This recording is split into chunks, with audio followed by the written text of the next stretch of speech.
Ozzy, after Brad said that he was going to go back to Night Ranger, Ozzy was looking for a guitar player, and he went back to Dana Strum. He's the bassist, and well, it doesn't matter. Yeah, okay.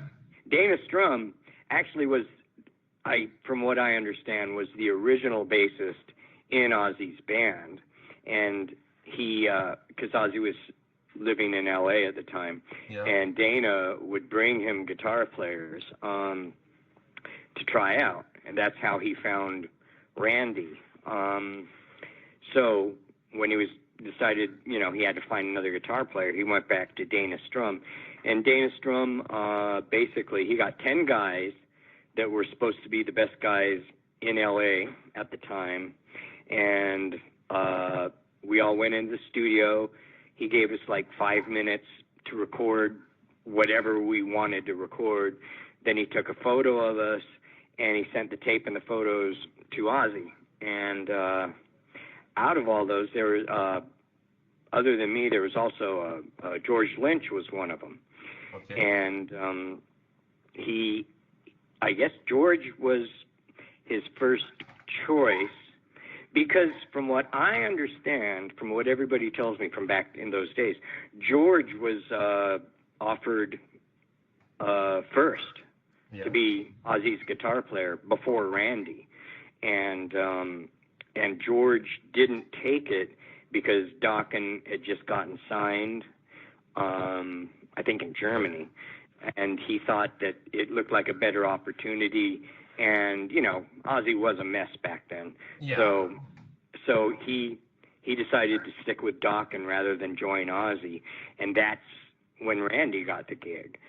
So George got first shot at it the second time around, and he went out on tour with him, and he didn't play any shows, but he would do sound checks and stuff like that, and apparently, Ozzy wasn't really happy with the way George sounded during the sound checks, and so he wanted to hear somebody else. And I got a call one night that Ozzy was going to be in town, and he wanted to hear me play, and it would be with the band. The very next day, I was supposed to show up to the studio, and I didn't know the songs. I didn't think I didn't think that was I was going to get a call back.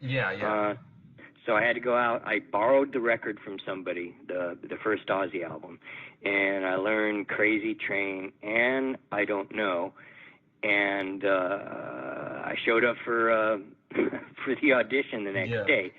And I remember, because I didn't know the songs, and they are actually pretty similar. They're both in A. They're both about the same tempo.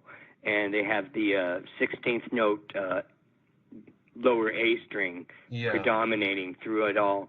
That when I did the audition, I would kind of mix the parts up. I'd go into a different part, and I thought the audition was terrible because I was messing up the songs. I played fine. It's not like I couldn't play. But I obviously didn't know the songs, and I was sure I didn't have it. And but at the end, as I was packing my gear up, actually George walked in, and it was the first time I ever met him. He walked in and he said, "How'd it go?" And I said, "Well, I don't know. I don't think I got it." And then Ozzy walked up and he looked at me and said, "Do you want it?" I said, "Do I want it?" And he goes, "Yeah, do you want the fucking gig?" I said, "Yes." And then he turned to George and he said, "It's his. You lost it." And then he walked away. And that was the first time I saw Ozzy fire somebody. And it's never a pretty sight. But yeah, I hadn't even met George. Really, I hadn't. It was after Ozzy walked away, I turned to George and said, "Hi, my name's Jake, by the way." And it was a very awkward introduction for me and George, but he, I like George. We get along. Every time I see him, it's a good time. So Yeah. I'm glad he didn't hold that against me.